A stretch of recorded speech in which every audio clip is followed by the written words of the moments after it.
Bonjour à tous, merci d'être là pour ce webinaire qui porte sur la sécurité routière et piétonne des aînés. On va essayer de comprendre les risques et trouver des solutions adaptées. Donc aujourd'hui, on accueille David Lodson qui est directeur des activités mobilité à Code Rousseau. Niels Knapziller, qui est géographe et chargé de mission territoriale au Gérontopole Pays de la Loire. Et Justine Chabreau du Gérontopole Pays de la Loire va introduire la thématique. Et moi-même, je suis Jocelyne Guillon, la directrice du Magogie.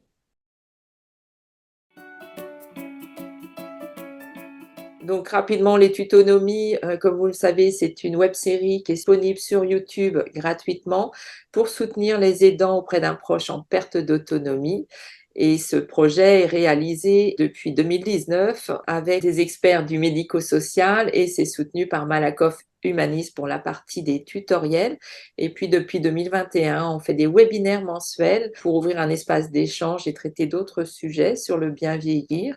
C'est soutenu par la CARSAT Pays de la Loire et c'est toujours avec l'expertise des professionnels et du Gérontopole Pays de la Loire. Bonjour à toutes et tous et bienvenue à ce webinaire consacré à un enjeu majeur du bien vieillir, la mobilité des aînés. On en parlait déjà le mois dernier. Là, l'idée, c'est vraiment de se poser cette question de comment on continue à se déplacer en tant que conducteur, piéton, cycliste, tout en tenant compte de l'évolution des capacités, de l'environnement et de la réglementation. Le thème qu'on va aborder aujourd'hui, donc la sécurité routière et piétonne des aînés, c'est un sujet à la fois, je dirais, sensible, essentiel et très concret. Se déplacer, que ce soit en voiture, à pied, à vélo ou en transport, c'est bien plus qu'une question de mobilité. C'est une condition majeure de l'autonomie, du lien social, de l'accès aux soins, de l'accès au commerce, mais aussi de l'accès aux activités du quotidien. Avec l'avancée en âge, les habitudes de déplacement évoluent, les capacités visuelles, auditives, motrices ou cognitives peuvent se modifier, parfois progressivement, parfois de manière aussi plus brutale. Et dans le même temps, eh bien, l'environnement routier devient de plus en plus complexe avec des nouvelles règles, de nouveaux panneaux, la cohabitation entre différents usagers, vous voyez ce que je veux dire, entre les trottinettes, les vélos, etc. Les chiffres que nos experts vont vous présenter nous montrent que les personnes de plus de 75 ans sont particulièrement à risque, mais l'objectif, on est bien d'accord de ce webinaire, c'est ni de culpabiliser, ni de stigmatiser, ni de poser une question de tout ou rien autour de la conduite.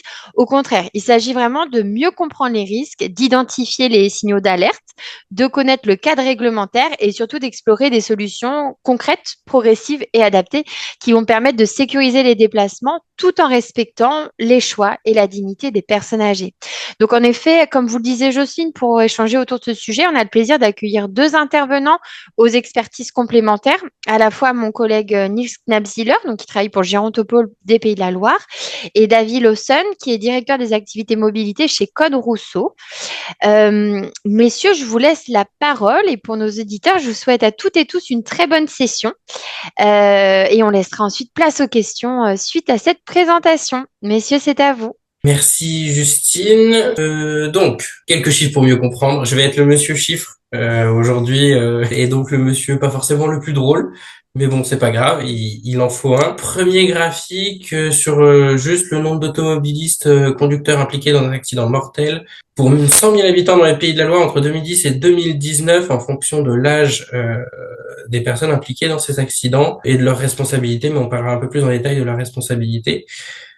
Tous les chiffres que je vais vous présenter, ils sont issus de notre étude sur la sécurité routière qui repose donc sur les Pays de la Loire entre 2010 et 2019. Donc vous allez voir à chaque fois dans les Pays de la Loire entre 2010 et 2019, qui a été faite à la demande d'Observatoire national interministériel sur la sécurité routière. Il me semble que c'est ça les sigles de ONISR, qui est disponible aussi l'ensemble de l'étude sur notre site internet et donc le site internet du Gérontopole des Pays de la Loire, avec un format en synthèse et un format l'étude complète.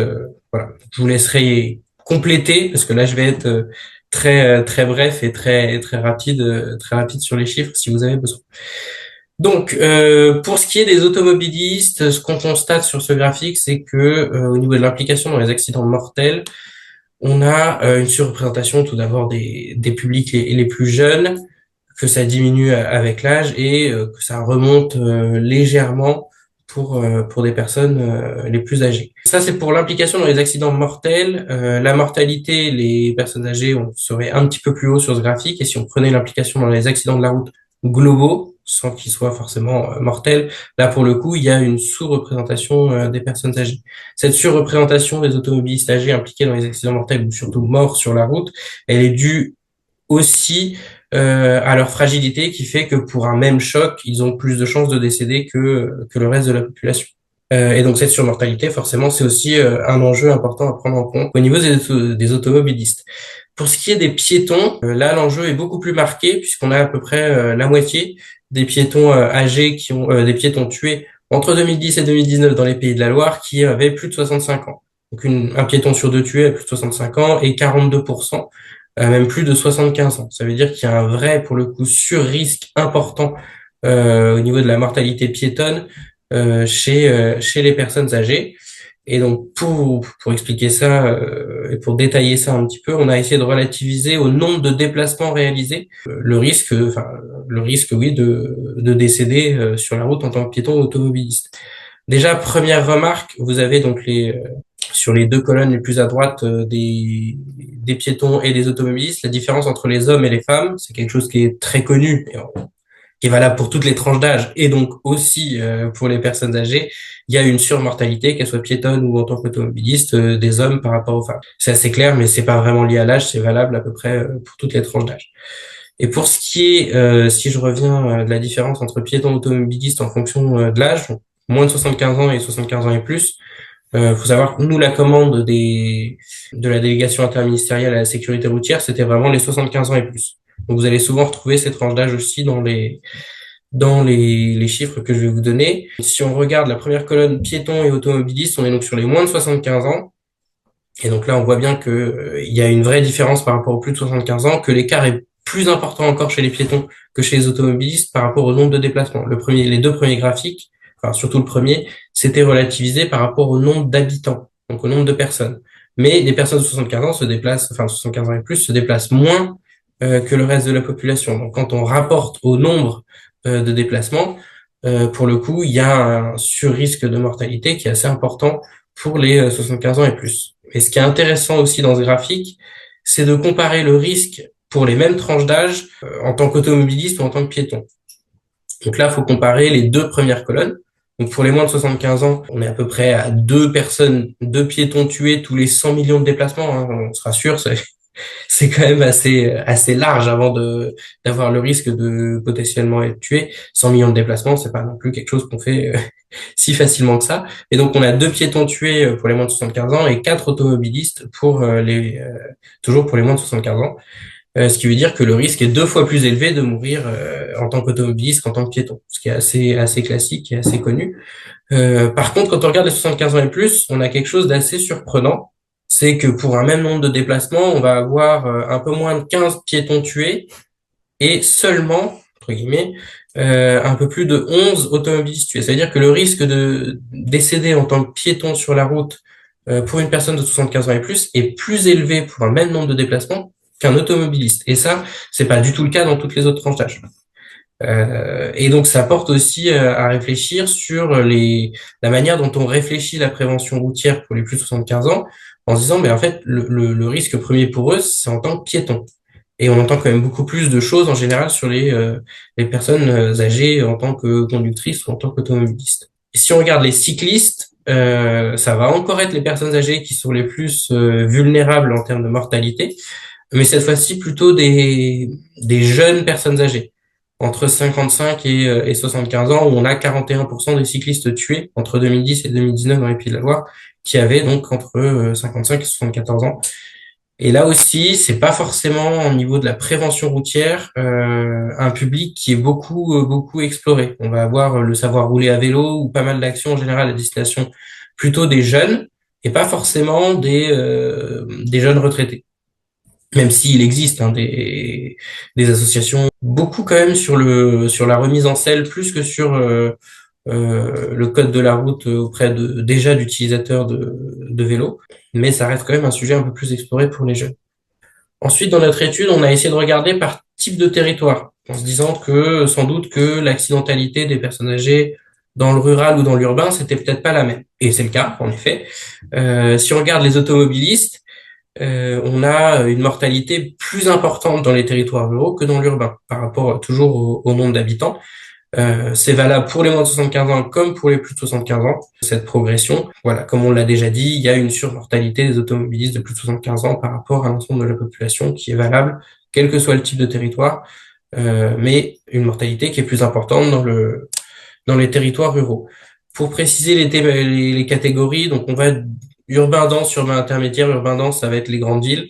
Urbain intermédiaire, soit leur première couronne, soit des petites villes comme dans notre région. Je suis désolé, je vais prendre les exemples de notre région. Laval, La Roche-sur-Yon, Saumur. Enfin voilà, ces typologies de villes-là. Pôles locaux, on va être sur des petites villes locales qui sont en général des centres aussi de ressources. On va trouver les commerces. Et là, des petites villes, on peut avoir La Flèche, Douai, parce que je pense que j'ai vu qu'il y avait quelqu'un qui était de Douai, donc Douai en Anjou fait partie de ces pôles locaux. Le périurbain équipé, ça va être la première couronne des grandes villes, enfin, la deuxième si on prend l'urbain intermédiaire comme étant vraiment les communes qui touchent la commune centre. Et ensuite, rural équipé, rural peu équipé. Rural équipé va être le rural, on va trouver quand même un certain nombre de services, et les territoires ruraux peu équipés, c'est vraiment les communes les moins denses et dans lesquelles on trouve aussi le moins de services. Si on regarde cette fois-ci l'évolution, toujours sur ces types de territoires, ce qui est intéressant de noter, c'est que pour l'ensemble, enfin pour les moins de 75 ans, donc en orange sur le graphique, on a plutôt une diminution dans les territoires les moins denses et une augmentation dans les territoires les plus denses, qui va venir un petit peu plus ramener à l'équilibre ce qu'on a dit avant, la différence entre le rural et l'urbain. En revanche, chez les personnes âgées, c'est l'inverse. C'est-à-dire qu'on va avoir une augmentation de la mortalité dans les territoires où on a déjà la plus forte mortalité et une diminution là où on a déjà le moins de mortalité. En sachant qu'à l'échelle globale, on a une mortalité des plus de 75 ans qui augmente tant qu'automobiliste dans les Pays de la Loire, alors qu'elle diminue pour les moins de 75 ans.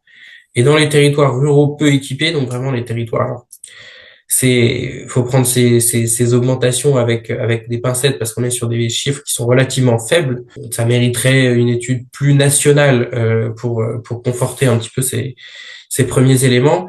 Mais on est sur des augmentations non négligeables, notamment, enfin, peu équipées. On est presque sur un doublement des personnes décédées entre la période 2010-2014 et 2015-2019, puisqu'on a séparé en deux notre période d'analyse pour éviter des effets de variation année après année qui peuvent parfois être déjà sur des chiffres encore plus petits, donc encore moins valables statistiquement, qui peuvent varier d'une année à l'autre sans qu'on ait une tendance un peu plus globale à pouvoir dessiner.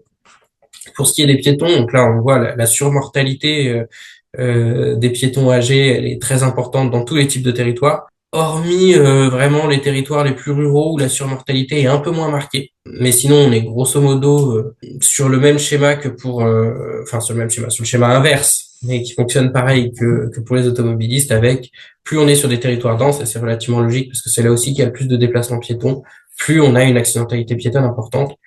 Vous avez un urbain intermédiaire qui est très représenté et qui est très important, qui est lié dans notre étude au fait qu'à Laval, pour des raisons que nous n'avons pas encore compris, il y a une surmortalité des piétons âgés qui est assez importante par rapport au reste de la région. On a quelques hypothèses potentielles, mais on n'a pas de facteur explicatif définitif pour expliquer ça. Mais ça explique pourquoi l'urbain intermédiaire est un petit peu plus élevé qu'attendu par rapport à l'urbain dense. Ça tient vraiment à une commune. Et donc, si on regarde l'évolution qui nous a vraiment frappé sur ce graphique, donc on a plutôt une diminution globale pour l'ensemble de la population, une très très légère augmentation pour les 75 ans et plus, mais qui est vraiment très faible sur l'échelle des Pays de la Loire. Sinon, plutôt une diminution un peu dans tous les territoires, sauf un peu sur le rural équipé pour les 75 ans et plus, mais une vraie augmentation dans l'urbain dense du nombre de piétons qui a été tué dans les Pays de la Loire. On est passé de 8 dans les trois grandes villes principales dans les Pays de la Loire, donc Le Mans, Nantes et Angers, 8 morts sur les 5 premières années à 18. Donc on a plus que doublé le nombre de personnes tuées en tant que piétons, et donc ça nous a forcément alerté en se disant mince, on a un vrai souci dans les territoires les plus denses avec la mortalité piétonne. Encore une fois, on est sur des chiffres relativement faibles, Et heureusement qu'on n'a pas tant de morts que ça piétons sur les grandes villes de la région. Et ça mériterait une étude un peu plus nationale avec plus de chiffres pour voir si c'est une tendance assez locale dans les Pays de la Loire ou si c'est quelque chose d'un peu plus général. Et pour terminer, et pas trop vous assommer non plus avec des chiffres parce que c'est pas forcément l'idée. L'idée c'est vraiment que vous ayez une vision globale et une vision un peu d'ensemble de ce qu'est l'accidentalité des personnes âgées.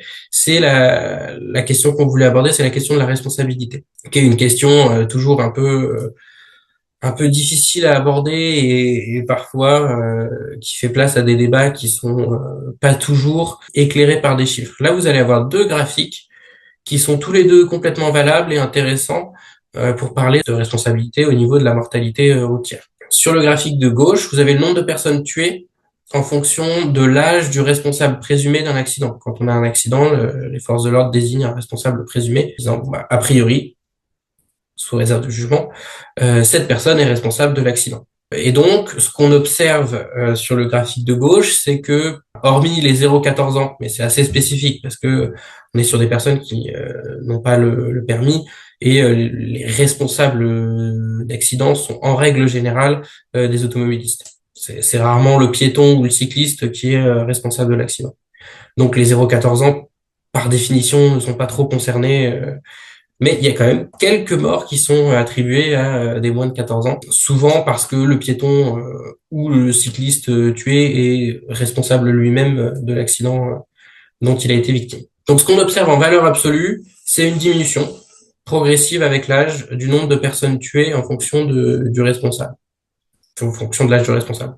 Pour lire clairement ce graphique, par exemple, si on prend les 85 ans et plus, vous avez environ 80, je crois, je me souviens plus du chiffre exact, mais 80 personnes qui ont été tuées, et ces 80 personnes tuées l'ont été parce que l'accident a été causé par une personne de 85 ans et plus. Ça reste beaucoup moins que les jeunes et même que les quarantenaires ou les cinquantenaires qui sont souvent plutôt représentés comme étant exemplaires, en sachant notamment que pour les 85 ans et plus, quand on dit que ce sont des dangers pour la route, ce sont essentiellement des dangers pour la route pour eux-mêmes. Ce qui signifie pas que c'est moins important, hein, soit bien clair, mais ce qui peut aussi aller à l'encontre de certaines représentations. Nous, dans les Pays de la Loire, sur toutes les personnes tuées, vous voyez que ça fait un certain nombre, on a 8 personnes qui ont été tuées par quelqu'un de 85 ans et plus, qui n'est pas la personne elle-même. Donc ça fait pas beaucoup. Mais une fois qu'on a regardé ces valeurs absolues et qu'on se dit, bon, bah d'accord, il n'y a pas de problème du coup avec les personnes âgées sur la route, on peut regarder le graphique de droite qui, lui, est rapporté au nombre de déplacements. On reprend les 100 millions de déplacements qu'on avait pris avant. Et donc, quand on regarde par rapport au nombre de déplacements réalisés, là, pour le coup, oui, on voit très clairement les jeunes, enfin les plus jeunes et les plus âgés, comme étant responsables du plus grand nombre de personnes tuées sur la route par rapport au nombre de déplacements réalisés. Ce que ça signifie, c'est, en tout cas, nous, c'est comme ça qu'on essaye d'interpréter ces chiffres, c'est que la réduction des déplacements en voiture des 85 ans et plus est aujourd'hui, telle qu'elle est appliquée, suffisamment efficace pour que les 85 ans et plus ne soient pas responsables d'énormément d'accidents sur la route. Ça veut pas dire qu'il faut pas faire de progrès, ça veut pas dire qu'il n'y a pas intérêt à travailler le sujet. Ça veut dire que c'est peut-être pas forcément le premier sujet sur lequel travailler voilà, au niveau de la question de l'arrêt de la conduite des personnes âgées, de savoir s'il faut vérifier avec un test médical régulièrement ou pas. Maintenant, les 8 personnes tuées par les 85 ans et plus et les 80 personnes tuées de 85 ans et plus dont on peut imputer la responsabilité à ces personnes de 85 ans et plus, ça reste quand même un sujet sur lequel on peut travailler, sur lequel on peut faire des choses pour faire en sorte que nos déplacements soient le plus sûrs possible. Et donc là, c'est le moment où je cède la parole à Davy Lawson pour justement vous parler de tout ce qu'on peut mettre en œuvre pour essayer de se déplacer de manière la plus sereine possible. Donc, écoutez, ravi de vous retrouver. Donc, je m'appelle Davy, je suis directeur des activités mobilité chez Code Rousseau. On nous connaît plus comme des éditeurs pédagogiques, mais nous intervenons également en matière de prévention du risque routier, à la fois pour les particuliers, mais également pour les professionnels. Alors, cela étant dit, comme Niels vous l'a brillamment évoqué, le risque senior est un vrai risque. Si on synthétise, la majorité en fait des sinistres mortels sur les routes sont causés par des jeunes Et en fait, les personnes seniors, elles, sont entre guillemets moins dangereuses que des personnes jeunes. Alors, il convient juste de nuancer un petit peu ce propos, et je pense qu'il faut juste faire une petite distinction avant 75 ans, après 75 ans. Enfin, et après plus de 75 ans. Avant 75 ans, nous avons des gens qui sont très expérimentés au volant, c'est-à-dire des personnes, si elles ont passé un permis à 18 ans, qu'elles ont 72 ans, ça fait juste un petit peu plus de 54 ans de conduite. Et si on multiplie ça par un nombre de kilomètres moyens, ce sont des gens qui ont en moyenne un peu plus de 600 000 kilomètres au compteur, donc qui ont une grosse expérience en matière de conduite. Et ensuite, forcément, les plus de 75 ans, eux, vont commencer à développer des signes de vieillesse, des signes d'affection, des signes de maladie, qui vont modifier en fait leur réaction. Ça peut être la tension, ça peut être la vigilance, ça peut être des difficultés à se mouvoir, à bouger la tête, à effectuer des contrôles, par exemple. C'est comme ça qu'on va les retrouver dans les sinistres. Mon propos aujourd'hui, ça va être d'aborder la question de la réglementation, notamment du permis de conduire. Alors, tout le monde voit bien mon écran? Jocelyne, vous confirmez, on voit bien mon écran?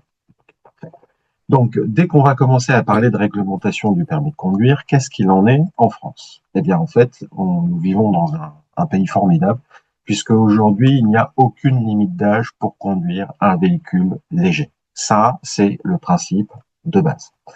Ça veut dire quoi? Ça veut dire qu'un conducteur va pouvoir conserver son permis à vie tant que ses capacités physiques et cognitives lui permettent.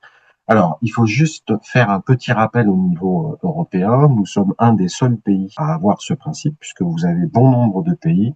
Alors, je pourrais citer l'Espagne, je pourrais citer la Grèce, je pourrais citer le Portugal, la Finlande, l'Irlande, qui ont imposé des contrôles médicaux à partir de 50 ans pour certains, jusqu'à 60 ans pour d'autres, justement pour apprécier les capacités physiques et cognitives des conducteurs.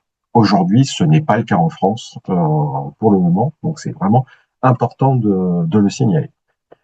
Ça veut dire quoi? Ça veut dire qu'en termes de réglementation, qu'est-ce qu'on fait quand, en tant qu'aidant, en tant que petit-fils, en tant que conjoint, en tant que médecin, nous sommes confrontés à une personne dont on se dit, oulala, ça risque d'être compliqué pour elle de conduire. Ce qu'il faut bien avoir en tête, c'est qu'aujourd'hui, seul le préfet du département de résidence a le pouvoir de suspendre ou d'annuler un permis de conduire, et ça uniquement pour des raisons médicales. Donc c'est vraiment important à avoir en tête.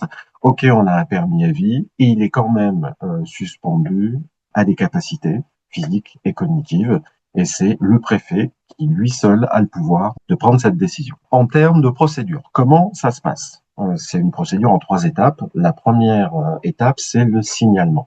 Signaler au préfet du département que telle personne n'est a priori plus en état de conduire et est un danger à la fois pour elle et à la fois pour les autres.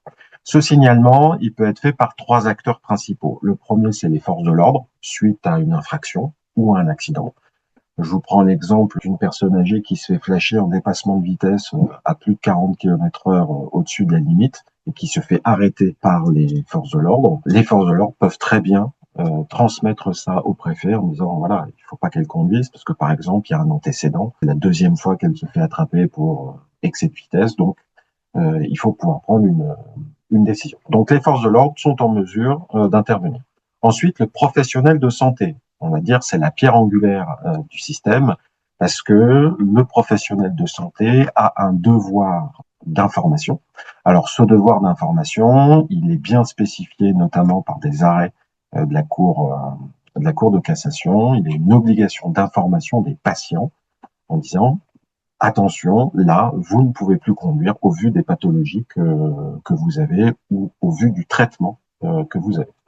Et puis ensuite, le 3e acteur, c'est le tiers. Le tiers, c'est un membre de la famille, c'est un aidant, c'est un voisin, qui, lui également, peut faire un signalement au préfet. Alors ça se manifeste généralement par un courrier ou par un courriel, un courrier postal et un courrier électronique qui doit être détaillé et qui doit prendre en compte les raisons pour lesquelles le conducteur est suspecté d'être dangereux. Alors, avec bien évidemment une identification des coordonnées et ainsi de suite. Attention, le signalement d'un tiers est fortement encadré, c'est-à-dire que si jamais il y a une fausse information qui circule, ce sera de la dénonciation calomnieuse avec des sanctions pénales à la clé. Donc, à retenir, seul le préfet a le pouvoir de suspendre ou d'annuler un permis de conduire.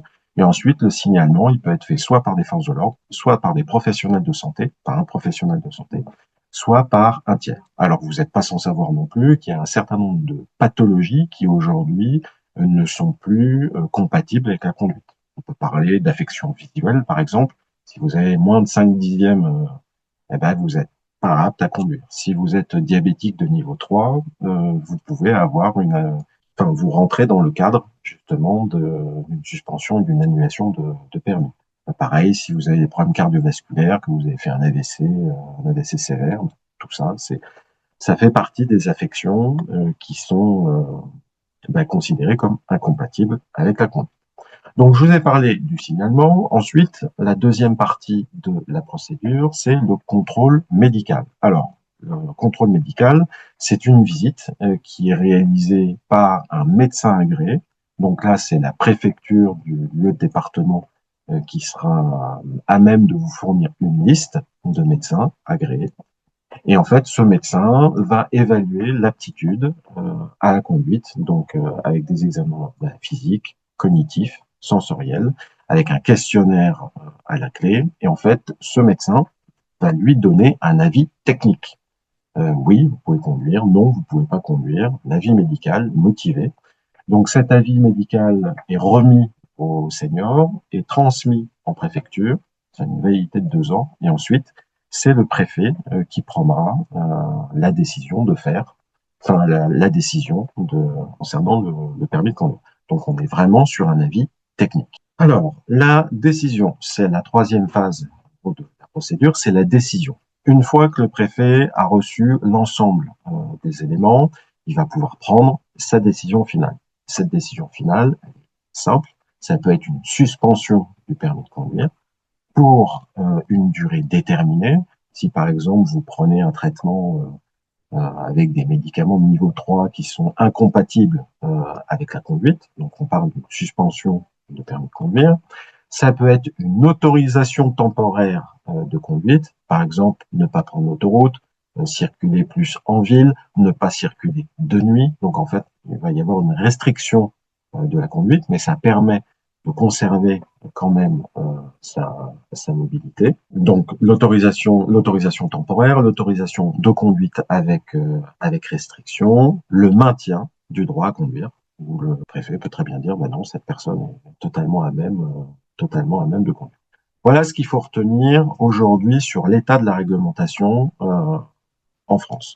Alors, il y a eu beaucoup de débats sur les seniors, sur l'accidentalité des seniors, avec des accidents malheureux qui ont fait la une de la presse, des médias, avec une personne de 85 ans qui a renversé un gamin ou une gamine de 14-15 ans, qui l'a tué ou qui l'a amputé, avec la question de il faut absolument mettre fin à ce permis à vie et il faut instaurer des permis des autorisations de conduite, des contrôles médicaux, de manière à pouvoir contrôler et limiter ce genre d'accident. Alors, malheureusement, ça se produit tous les jours, avec des jeunes et des moins jeunes, et dès qu'il y a un senior qui est impliqué, ça fait tout de suite la une. Alors, au niveau européen, donc c'est très récent, puisque ça date d'octobre, fin octobre 2025, le 21 octobre, avec la réforme des permis de conduire dans l'Union européenne. Et en fait, avec d'ici 2030, un permis de conduire, donc à la fois pour moto et auto, avec une durée maximale de 15 ans. Donc avec derrière, pour le renouvellement, une visite médicale avec des examens de la vue et puis du système cardiovasculaire.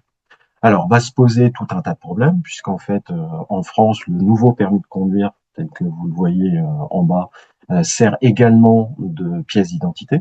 Donc, forcément, on pourra appliquer une durée plus courte, à 10 ans. Les seniors, donc de plus de 65 ans, pourront être soumis à des renouvellements plus fréquents, Et ça va rester à la main des États membres. Donc, en fait, aujourd'hui, on est toujours sur le principe d'un permis à vie, sous réserve de la capacité à conduire, avec la procédure en 3 étapes que je viens de vous détailler.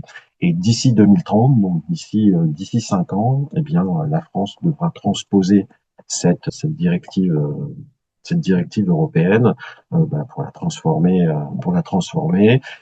Et il va se poser tout un tas de questions. Parce qu'aujourd'hui, qui dit visite médicale, quand vous prenez le volume de seniors, il faut beaucoup de médecins. Et puis, se pose toujours la même question, qui paye sur ce genre de choses? Est-ce que c'est soumis aux seniors? Est-ce que c'est remboursé par la sécurité sociale? Et ainsi de suite. Quand vous voyez l'état de nos finances publiques, vous voyez qu'aujourd'hui, ce sont des vraies questions. Donc la transposition, on en reparlera un petit peu plus tard. Alors, il y a d'autres pistes à l'étude, comme notamment un système d'auto-évaluation médicale à la place d'une visite. Donc, ça voudra dire de développer des critères d'aptitude. Donc, on n'en est pas là. Ça viendra, ce sera transposé, mais c'est pas encore le cas aujourd'hui. Alors, la mobilité des seniors, moi, c'est un thème qui me touche particulièrement, puisque dans mon entourage proche, j'ai ma mère qui a 75 ans, un beau-père qui a 86 ans, ma mère est aidante pour sa mère qui a 95 ans, et elle fait des allers-retours entre la région parisienne et la campagne, dans l'Indre. En fait, quand vous êtes du côté de Châteauroux, si vous n'avez pas de voiture, c'est tout de suite très compliqué. Donc, la question de la mobilité avec les seniors, elle doit être abordée, à mon sens, sur un triptyque: le respect, le dialogue et la concertation. Le respect, parce qu'encore une fois, nous sommes face à des personnes qui ont une grosse expérience de conduite, qui parfois sont extrêmement prudents, qui d'eux-mêmes vont vous dire: non, je ne prends pas la voiture parce que je le sens pas, je vais pas conduire de nuit parce que je me sens pas à l'aise, je ne vais pas aller là-bas parce qu'il y a l'autoroute et je me sens pas à l'aise avec l'autoroute. Donc, le respect de leur expérience de conduite, ensuite le dialogue, essentiel, surtout de la part des aidants. Il faut aborder ces aspects conduite, de manière dépassionnée, de manière pragmatique et de manière objective. Et par rapport à ça, vous pouvez vous appuyer sur des choses qui sont faites en cours, avec par exemple aller voir un médecin, peut-être dans le cadre d'une compagnie d'assurance, d'une mutuelle d'assurance qui organise des sessions de prévention dédiées aux seniors. Il y a certaines compagnies d'assurance qui le font. Inciter vos seniors, grands-pères, grand-mères, oncles, à aller suivre ces éléments-là, faire des stages de conduite, aller voir une auto-école en se disant: voilà, j'ai un souci, je pense que tu n'es pas capable de conduire. La seule personne qui pourrait être à même de donner un avis, c'est un moniteur auto-école dans le cadre d'une heure, de 2 heures, faire un bilan, voir ce qui va pas. Et éventuellement, oui, ce serait peut-être bien d'en parler au médecin, ce serait peut-être bien de réduire un peu l'utilisation du véhicule et d'utiliser d'autres solutions, le covoiturage, le taxi, les transports en commun. Voilà. Alors après, tout ça, ça doit être apprécié en fonction de la situation du senior, du lieu où il habite, parce que quand vous êtes en milieu rural, c'est pas toujours évident. Et donc le troisième point, la concertation, bien évidemment, ce sont des choses importantes. Je vous parlais de dénonciation calomnieuse. En fait, si vous faites un courrier au préfet en disant Tata Janine n'est plus capable de conduire alors que c'est pas motivé, ça peut se retourner contre vous. Donc ça veut dire qu'il y a une concertation nécessaire avec le senior sur ce sujet. Alors, en termes de solutions, en termes de retour d'expérience, que faire? Alors, Code Rousseau est assez impliqué dans la démarche, puisqu'on a participé avec des compagnies d'assurance, notamment sur des sessions seniors. Alors, c'était avant l'épisode de Covid, où en fait on réunissait des seniors dans les locaux de la Poste qui faisaient passer les permis qui faisaient passer le code avec quelques tests psychotechniques, avec une sensibilisation sur les risques routiers. Et ça se manifeste notamment par un ouvrage qu'on appelle le Code Rousseau Senior, et qui va reprendre un petit peu toutes les thématiques qui vont être liées aux seniors, avec notamment des questions de fatigue, des questions de temps de réaction, avec des autotests pour permettre de se tester, pour prendre un peu connaissance, prendre un peu conscience de soit ce qu'on n'est plus capable de faire, soit ce qui pose problème aujourd'hui. Donc ça, c'est des choses qui sont en place, qu'on fournit notamment auprès de compagnies d'assurance ou de courtiers qui ont des portefeuilles seniors, de manière à diffuser du contenu, du savoir. Ça permet de revenir notamment sur des nouveaux panneaux. Si je vous prends l'exemple d'une zone de rencontre, si je vous prends l'exemple d'une vélorue, voilà, pour quelqu'un qui a passé le permis il y a 50 ans, c'est pas toujours évident. Et donc l'idée, ça va être de revenir notamment sur la signalisation. Alors ensuite, nous avons des contenus digitaux. Alors notamment pour la réalisation et l'animation de webinaires. Donc la charmante dame que vous voyez à l'écran s'appelle Sophie. Donc elle est titulaire d'un BFM et c'est une conceptrice chez Code Rousseau. Elle anime également la chaîne Twitch Code Rousseau. Donc là c'est plus dédié aux jeunes pour les aider à obtenir le code. Et en fait, on travaille avec des compagnies d'assurance pour réaliser des webinaires dédiés sur le risque routier. Ça peut être les nouveaux panneaux, ça peut être la prise de carrefour à son giratoire, ça peut être les départs en vacances, par exemple. Je suis jeune senior, j'emmène mes petits-enfants à la mer dans le camping-car. Il y a peut-être un certain nombre de choses à revoir, à intégrer. Donc ça, c'est ce qu'on fait pour les compagnies d'assurance. Ça fonctionne plutôt pas mal. Je sais qu'il y a des mutuelles aussi d'assurance, sans les citer, qui sont assez investis sur le sujet et qui proposent des animations pour les seniors. Alors, bien évidemment, dès qu'on va commencer à parler webinaire, on s'adresse à des jeunes seniors, donc à partir de 60-65 ans.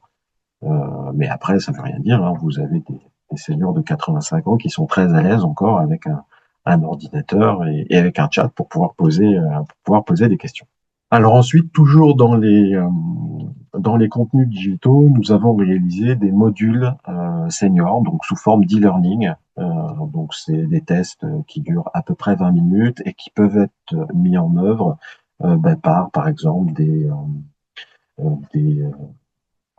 associations de quartier, tout ce qui va être des maisons rurales, ce genre de choses. On a chez Code Rousseau une personne qui s'occupe de tout ce qui est collectivité territoriale, entreprise, et qui est à même de proposer ces contenus en matière d'e-learning. Donc c'est vraiment un apport de connaissances qui permet de revenir sur les fondamentaux de la conduite. Et puis dernier point, je vous en parlais un petit peu avant, ce sont des accompagnements de conduite. Alors ces accompagnements de conduite, Code Rousseau y est assez attaché. Donc on travaille avec un réseau d'auto-écoles qui sont membres d'un club, le club Rousseau.